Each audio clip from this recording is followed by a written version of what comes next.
Welcome to Let's Talk Crisis podcast, the podcast where we talk with communication experts to dissect, deconstruct, and demystify the world of crisis communications and its consequences. I'm Carrie Ann. And I'm Hannah. From reputation management, corporate leadership, and crisis leadership, we bring an academic lens to professional practice. So let's talk crisis.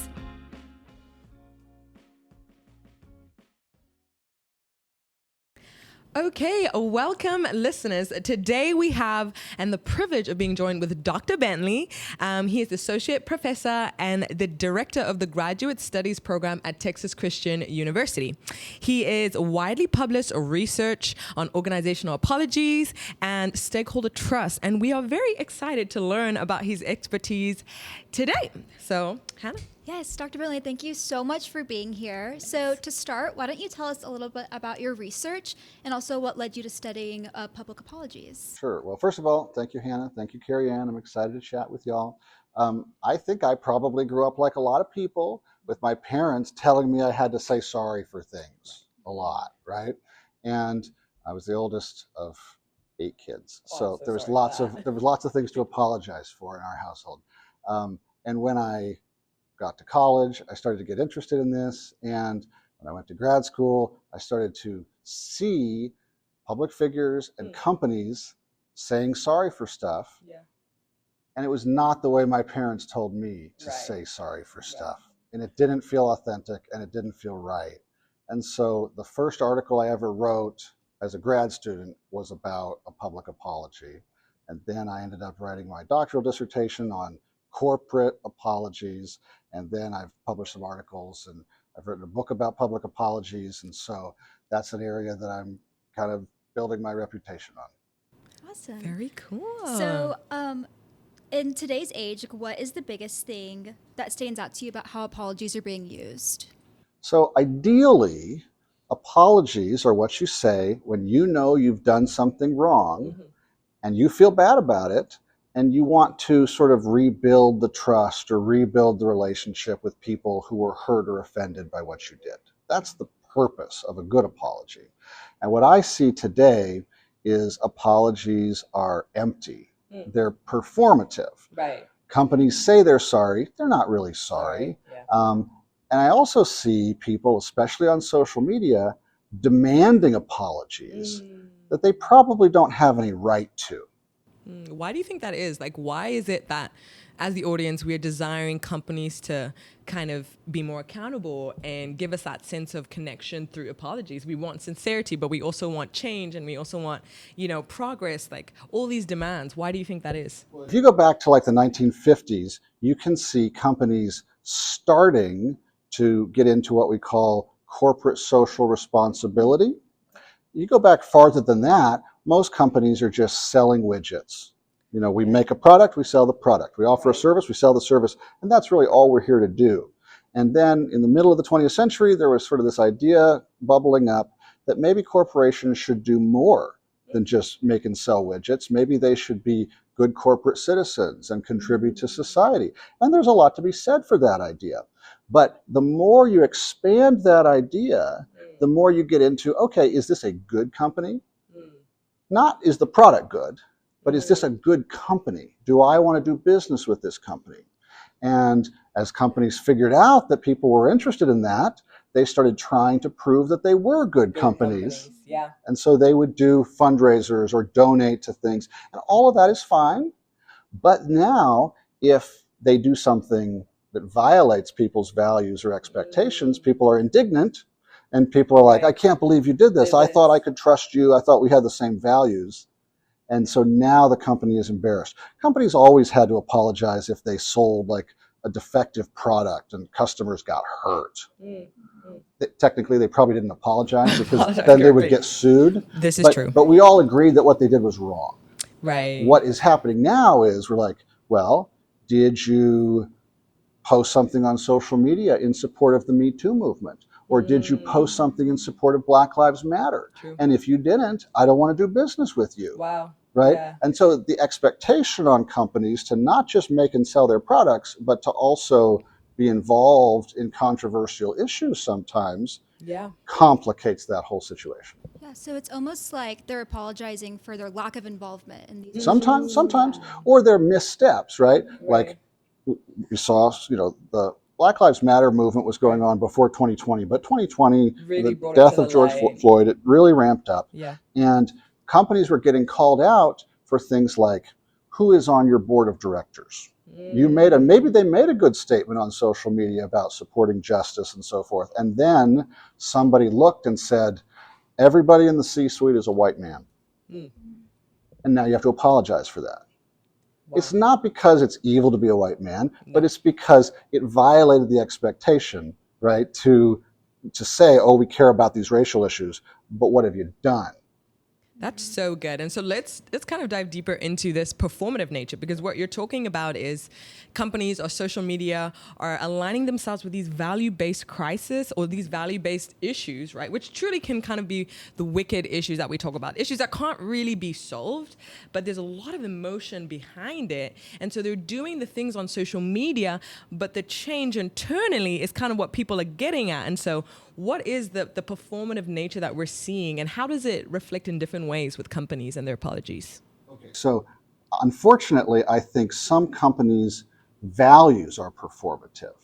Interesting. Okay, they figured out through research or through just social media listening or whatever, Yeah. they figured out what people wanted them to believe in. Wow. And they said, this is what we believe in. But because it wasn't always authentic, sometimes their actions didn't match those stated values. And then they offended people, and then people called them out for it, and then they had to apologize. But they didn't care about the apology either, right? The values were performative, the apology is performative. And the number one way you can tell that a company doesn't really care is when they say something, it might even sound good, but they don't back it up with any actions. Right. Right? And any change. Yeah. Think about the difference between an interpersonal apology and a corporate apology. Like if I've offended you and I need to come to you and say that I'm sorry and ask you to forgive me, that really requires me to humble myself. And I'm paying sort of a social price just for that humiliation. And if I'm willing to do that, and you can judge from my facial expression and my tone of voice and my body language whether you think I'm sincere or not. But the fact that I did it says something. Right. On the other hand, a corporation with a comms team can just say, go write us an apology. Right. Or you can go on ChatGPT and say, write us an apology. Now that's and it'll something to talk sound about. great, right? Yeah. It'll sound great. But we don't know if they mean it or not. The way you know if a company means it is, are they willing to spend any money to Right. back up what they say? Are they going to change their policies? Are they going to reform in some way? And without that, people are not usually going to accept those corporate apologies. And people aren't going to be satisfied. And that kind of, I forgot to mention that we have here this amazing book that you have written called Devaluing Public Apologies in the Age of Social Media. So what are really the core tenets of a good apology? And so you've kind of started talking about the need for change and sincerity. But if you could break it down into those 3 points from the book, what really makes a good apology and where are the public figures getting it wrong? Okay. For something to be an apology, there's 2 things it absolutely has to have. You have to accept blame, accept responsibility for something that you've done, acknowledge that you did something bad, and then you have to show that you regret it. And think about that. If I said to you, yeah, I'm going to snap my fingers and wipe out half the universe, and I call that mercy. Well, that makes me Thanos, but that doesn't make me an apologetic speaker, right? Yeah, I did it, and I would do it again. So that's taking responsibility, but not showing remorse. Wow. Okay? You have to also feel sorry for it. And if I say to you, Carrie Ann, I'm so sorry to hear that your mother's in the hospital, you're not going to say, why did you put my mother in the hospital? Right. I didn't do that, and you don't think I did. There's no responsibility there. I feel bad about it, but I didn't take responsibility. So you have to have both. Responsibility and the remorse. Okay. And that's the essence. If you don't have that, you don't have an apology. But that's not always enough, because you also have to persuade people that you really mean it and you're going to do it differently in the future. And so sometimes you should combine the apology with a statement of how you're going to change. Yeah, what you're going to do differently. The other thing that's often good, and especially for corporations, is to add some sort of attempt to make it up to the people that you've hurt. So if you sold a bad product, you should recall the product, give people their money back. If you've said something that's broken trust, but it wasn't like illegal, then you might have to come up with some other way that you're willing to do something costly, Right. to signal that this really matters That is, to you. yeah. In the book, you mention how the reason for apology is linked to values, and so can you think and kind of break down to us, when does an apology make the crisis worse? When is it not effective, or actually maybe not needed? I know that's kind of crazy to say, because we're always quick to say that a company should take responsibility and a company should be accountable, but is that always the case? No. So this is a complicated topic, but 2 points here at least. We used to say, and we still often say, the customer is always right. If you don't like your food at the restaurant, you get to send it back. Or if you don't like this shirt, you get to return it. But in the world of social media, there are billions of people potentially to look at you, what you're doing, and judge it and complain about it and demand that you change. And you probably can't please all of them. So you have to know what your values are. Now, as a company, you're not going to be successful if nobody shares your values. So you have to figure out not just what are my values, but what are the values of the key stakeholders that I work with, whether it's my customers or my employees or anybody who is essential to my success. I can't be violating their values. But there might be some people on the internet who have values I don't share. And just because they get upset at me doesn't mean I'm going to change my values. And if I did change my values for them, it would anger other people. And so I need to know what are my values and what are the values of the people that I care about. And if I have violated those values, I ought to apologize. So what you're basically talking about is, it just brings to mind this idea of peer pressure, that companies are really feeling peer pressure to adopt values that are not theirs because of the amount of just the social movements that are happening. And so it really does take boldness for a company to say, this is where we stand. And we don't really see a lot of companies doing that. We see a few, and we know that they really are strong. But I think a lot of companies could do with being more grounded in their values and being willing to stand up and hold the line, which a lot of companies aren't doing. And they get caught up in having a bad apology when they probably shouldn't have apologized. Yeah, of course. So going off of that, are there any examples of organizations that have stood on their values and not backed down and apologized? Okay, this one is sort of a funny example. But last year, American Eagle jeans made a lot of headlines with their Sydney Sweeney campaign, right? Sydney Sweeney has good jeans. And then there were people saying, that's white supremacy, that's Nazi propaganda. And American Eagle just put out this very simple statement on Instagram saying, this is about jeans. That's all it's about. Everybody looks good in good jeans. And they didn't apologize. And some people think that that was a calculated move to get some outrage so that this campaign would generate more attention. But they had a plan, and the plan was, when we outrage these people, we're not going to apologize to them. We're not going to play this game. And so then for people who were kind of sick of all of these mealy-mouthed corporate apologies, it made this brand seem bold. So I don't know from a moral standpoint everything that might have been going on behind the scenes, but from a strategic standpoint, it played really well. Wow. Yeah. So in your opinion, we have seen a lot of organizations whose public apologies go viral, such as Astronomer with their most recent CEO and Gwyneth Paltrow in her statement. What do you think is the reasoning for those apologies going viral? Like, what went wrong there? Well, I think there's something about human beings, because apologies, first of all, we like conflict. We are all interested in conflict. Think about all the times that you might talk to your friends about who is arguing with whom and who's not getting along, right? That seems to be a natural part of what we're interested in as relational beings. On a corporate level, right? Again, if we're always watching the train wreck, we're watching the controversy, like, oh my gosh, who's in trouble today? That's just interesting to us. So if you think about Astronomer and the Coldplay Kiss Cam situation, what's kind of funny about that is that the company itself didn't do anything wrong, and the controversy had nothing to do with the product. So they used Gwyneth Paltrow to sort of capitalize on all of this unexpected publicity and promote their product. Right. And why did people share it? Because it was fun to imagine all the drama in these other people's lives, and then everybody sort of almost voyeuristic about what's going to happen next. Right. So I think that bad apologies go viral because we've all heard them before and they bother us. And good apologies tend to bring closure, and we all move on. So you're like, yeah, they apologize, but you don't dwell on it. Right. So I think usually what you see online, like you usually are only seeing the bad apologies, like those get the most attention. But have you seen any examples lately of good apologies? Yeah.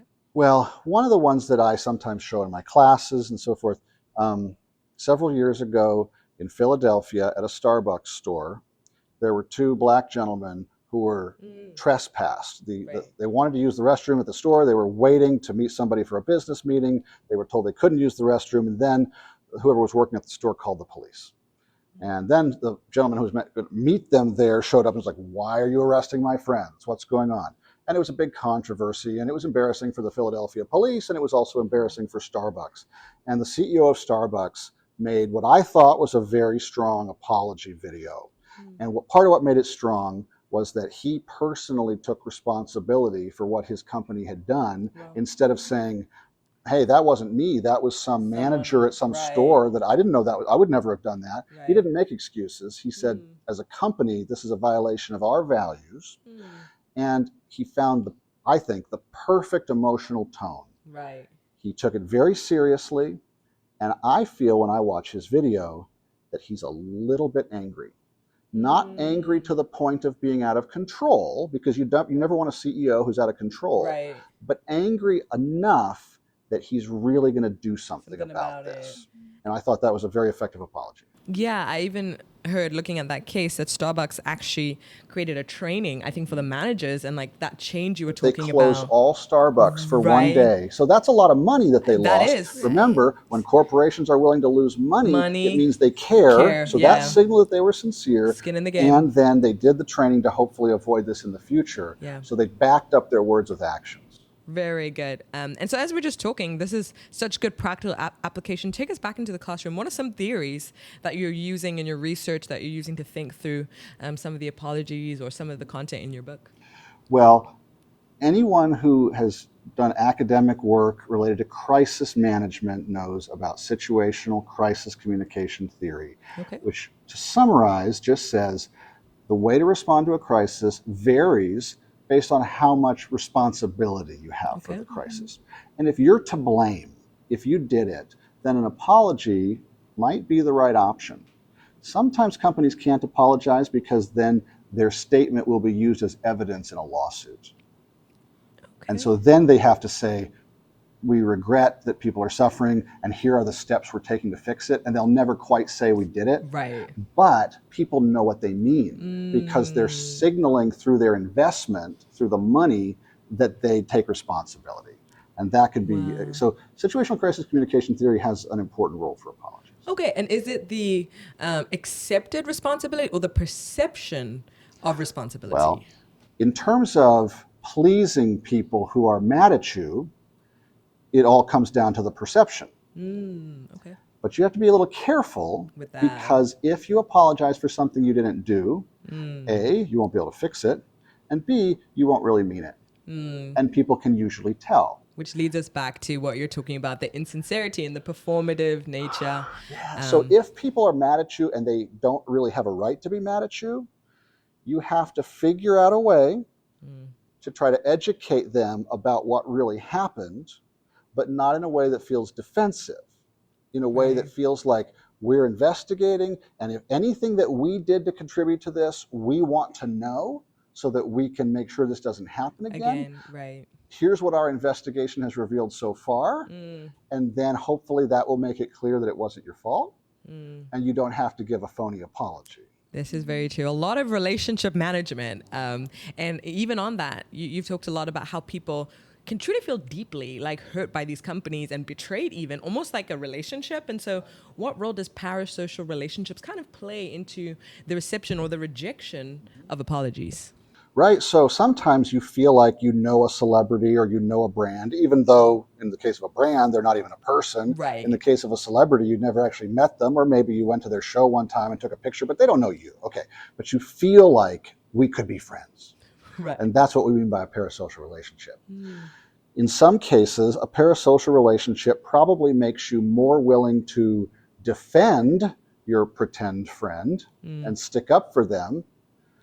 But in other situations, it might make you feel more betrayed by them because you really cared about. If I read about a brand that I never purchase doing something embarrassing, I don't really care that much. Right. But if it's like a brand that I feel really loyal to and they break my trust, I might be more upset. So sometimes the relationship can lead you to defend them. Sometimes it can lead you to be more angry towards them. That's really interesting. And that even links to thinking about, okay, how apologies show up on social media. And I believe it's image repair theory. Could you kind of explain that theory too, and like how it applies to apologies, or if it even applies and you think it's relevant for digital apologies? Well, I think it's definitely relevant. Image repair theory is developed by William Benoit, and he basically has a series of strategies that you can use when you're accused of wrongdoing. And that applies whether you're an individual or an organization. And so it starts with basically denying, I didn't do it, it wasn't me, you can't prove anything, to quote Bart Simpson. Or on the other end, apologizing, he calls it mortification, like symbolically putting myself to death because I was so terrible. And then in the middle are things like making excuses or trying to downplay and minimize it, or taking actions to fix the problem without apologizing. And so image repair theory has all of these different options for you. And situational crisis communication theory, which I just mentioned, helps us know when each of those options is the best option. Very interesting. And just to quickly caveat before Hannah segues us into some other questions, where's AI in all of this, and how are you seeing that affect whether apologies are effective, where people are using them in apologies, and what do you think public sentiment is, and how do you think companies are also seeing AI in their apologies? Well, one of my colleagues came back from a conference and told me about a new study. This is a study that's not even published yet, okay? That apparently found that people accepted AI apologies just as much as they accepted human apologies. That's very and interesting. that's totally not what I would have predicted. Right. I would have said nobody will put any stock in AI apologies. And I haven't personally reviewed that study, and I don't know. But I think AI is so new that it may force us to rethink a lot of our assumptions about this. And I don't know if the way people feel about AI is going to keep changing. And I mean, it's a moving target. But ethically, I think that many people would argue that if you're using AI to generate content, including something that has such ethical implications as an apology, you should disclose that. And or at least have someone check it. You should definitely always have someone check it. That's really good. Okay, so just to kind of wrap up everything we've talked about, what are like the one or two like most important things that companies need to keep in mind when they're making an apology? Okay, so they need to make sure that they're not making a lot of excuses in addition to their apology, because we've all seen that. We're like, you don't mean it. You don't really think it was your fault. They need to make sure that they know why people are angry. Because sometimes companies try to apologize for something that's sort of adjacent to the controversy, but they get it wrong. This is quite a few years ago now, but Netflix used to be a company that sent people DVDs in the mail before they became the biggest streaming company. And when they started to transition their business, they hiked up their prices a lot. This is back around 2011 or so. And a lot of people were mad. And they made a video with the CEO, Reed Hastings, saying, you know, we're sorry, but, you know, we know that you really love those little envelopes that these come in, but we really have to do this price increase because we're moving the business in new directions. And it was just a very awkward apology because it didn't address what people actually felt Right. unhappy about. But it was an apology. Right. Just wasn't very effective. And so you have to know why people are mad. Don't assume you know why they're mad. Like, use your social media listening, talk to some people, and make sure your PR team is bringing information to you, not just pushing information out. And then make sure you're apologizing for the right thing. And make sure that you're comfortable with what you're apologizing for, because you're going to have to back that up with some sort of a change, or people won't buy it. That's true. That's good. So outside of making like change after an apology is made, what would you say are like the top 1 or 2 things that a company can do to rebuild trust? Well, it's hard for me to do better than making changes. Right. I think that sometimes you just have to earn trust back over time. And so maybe the right strategy is not always to think that some grand gesture will magically fix whatever reputational problem you have. Right. Maybe what you need to do instead is come up with a plan to just day by day deliver on your stakeholders' expectations. And somebody else will screw up and attention will shift to them. Else. Yeah. And as long as you're delivering on your core promises, you'll probably weather the storm.